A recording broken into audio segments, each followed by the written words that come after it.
जय हिंद दोस्तों, मैं हूं आशीष और आप सबको इंडिया में जान पर स्वागत है। दोस्तों, आप सब जानते हैं एरो इंडिया के बाद MMRC-2 डील को लेकर सबसे ज़्यादा चर्चा फिर से चल रहा है। पहले लगता था इंडिया तेजस डील के बाद और 2 स्क्वाड्रन राफेल खरीदकर MMRC-2 डील को कैंसिल कर सकता है, लेकिन बाद में न्यूज आया गवर्नमेंट MMRC-2 डील की तरफ जाएगा, क्योंकि MMRC-2 डील को लेकर एयरफोर्स और गवर्नमेंट के बीच में कुछ मतभेद थे। एक तरफ गवर्नमेंट जहां MMRC-2 डील के बदले सिर्फ तेजस जेट चाहती थी, एयरफोर्स तेजस के साथ विदेशी जेट भी चाहती थी, जो सही था। देखिए, स्वदेशी जेट इस्तेमाल करना तो बहुत अच्छा बात है, लेकिन जब हमारे देश में जेट बनाने का एक्सपीरियंस कम है तब हम एयरफोर्स को सिर्फ स्वदेशी जेट इस्तेमाल करने के लिए कह नहीं सकते। ऐसा करने से बैलेंस बिगड़ सकता है, क्योंकि तेजस मार्क 1A या फिर मार्क 2 जब आएंगे, ऐसा नहीं है कि 100% परफेक्ट होंगे, उनमें कुछ कमी नहीं होगा। अमेरिका की F-35 में अब भी 800 के ऊपर सॉफ्टवेयर और हार्डवेयर रिलेटेड इशू है। अब सोचो, अमेरिका जो लगभग 70-80 साल से जेट बना रहा है, उसकी प्लेन भी 100% सही नहीं है, कुछ ना कुछ कमी है। इसलिए तेजस में भी छोटे मोटे इशू आ सकते हैं। हाँ, जैसे हम तेजस के अपर वर्जन की तरफ जाएंगे, एक्सपीरियंस बढ़ता जाएगा और कमी भी कम रहेगा। तेजस मार्क 1A में जो इशू होगा वो तेजस मार्क 1A या फिर मार्क 2 में देखने को नहीं मिलेगा। इसलिए स्वदेशी तेजस के साथ हमें विदेशी जेट भी चाहिए, ताकि एयरफोर्स में सही कॉम्बिनेशन बना रहे। हम एयरफोर्स की ताकत में बिना कॉम्प्रोमाइज किए स्वदेशी जेट की तरफ जा सके। इसलिए मैं MMRC-2 डील में जितने भी प्लेन है सबके ऊपर वीडियो बनाऊंगा। शुरू में आज F-15EX से कर रहा हूँ, बाकी जेट के वीडियो भी 1-2 दिन की गैप देकर अपलोड करूंगा, आप देखना मत भूलिएगा। देखिए, MMRC-2 में जितने भी प्लेन है, Sukhoi 35, MiG-35, Rafale, F-18, F-21, Gripen या फिर यूरोफाइटर टाइफून, ये सब जेट अच्छा है। लेकिन इंडिया MMRC-2 डील ये 2-3 पॉइंट को नज़र में रखकर करेगा। पहला बड़ा पॉइंट है, इंडियन एयरफोर्स का रिक्वायरमेंट के हिसाब से जेट खरीदा जाएगा। दूसरा है, हमें MMRC-2 में इंजन टेक्नोलॉजी के साथ बाकी और एडवांस टेक्नोलॉजी मिले, ताकि हम देश के अंदर ही फाइटर जेट बना सके, दूसरे देशों से फाइटर जेट और नहीं खरीदे। तीसरा पॉइंट है, भारत उस देश से हथियार खरीदेगा जिस देश के साथ भारत फ्यूचर में संबंध को और मजबूत करना चाहता है।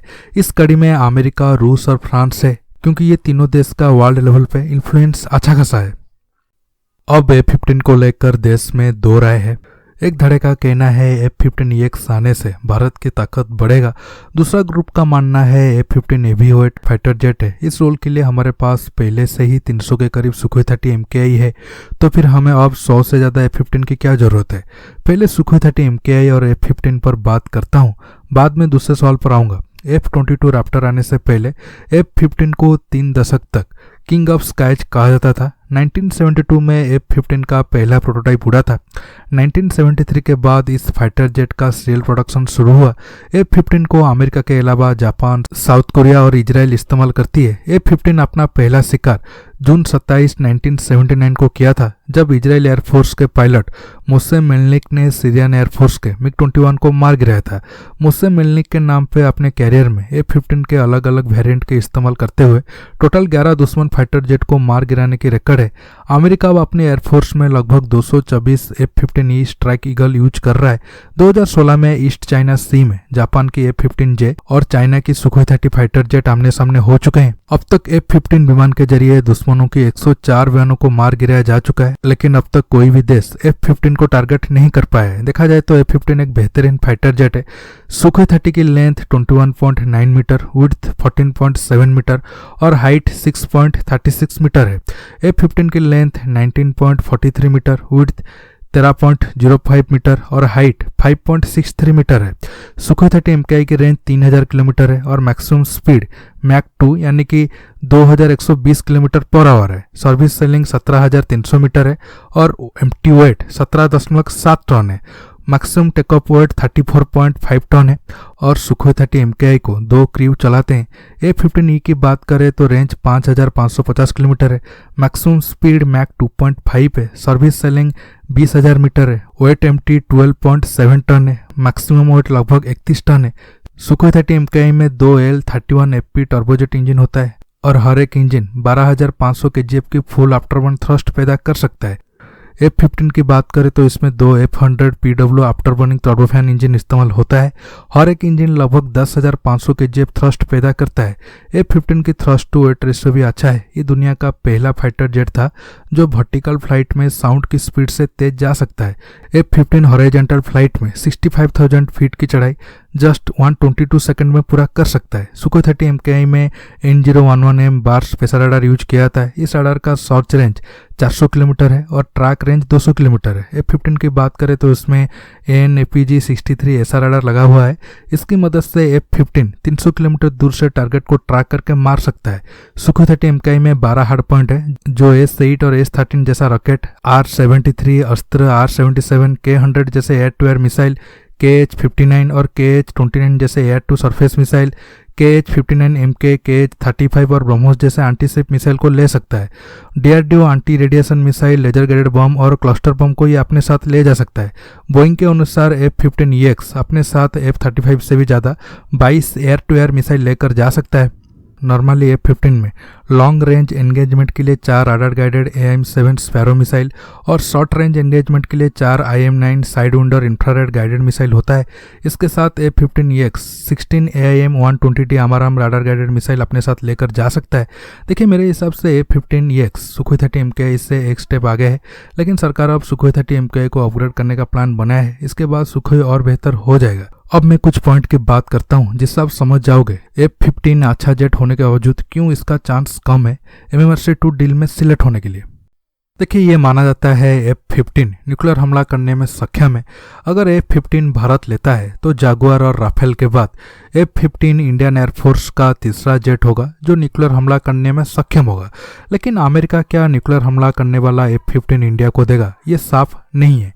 अमेरिका अब तक इंडिया को परमाणु रिलेटेड कोई भी हथियार नहीं बेचा है, बल्कि अमेरिका तो परमाणु धमाके को लेकर इंडिया पर बैन लगाया था। इसके साथ बड़ा सवाल है, क्या अमेरिका 114 F-15 खरीदने पर इंजन की टेक्नोलॉजी इंडिया को देगा?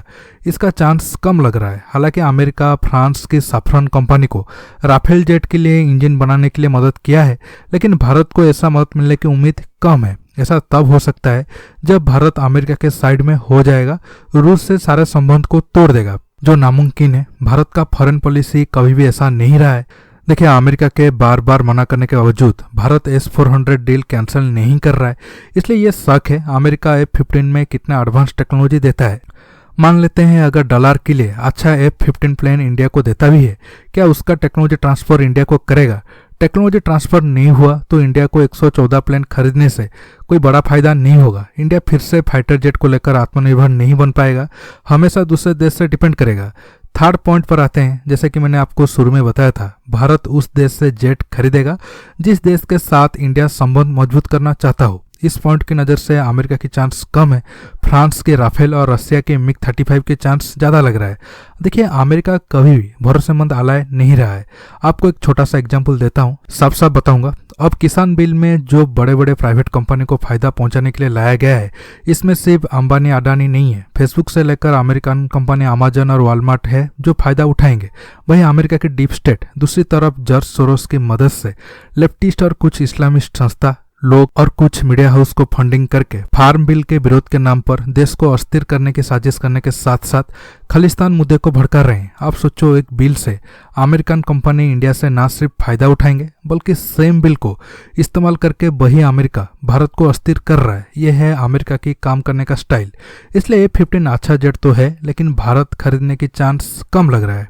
दोस्तों, आज की वीडियो में बस इतना ही। आपको ये वीडियो कैसा लगा नीचे कमेंट बॉक्स में कमेंट करके बताइए।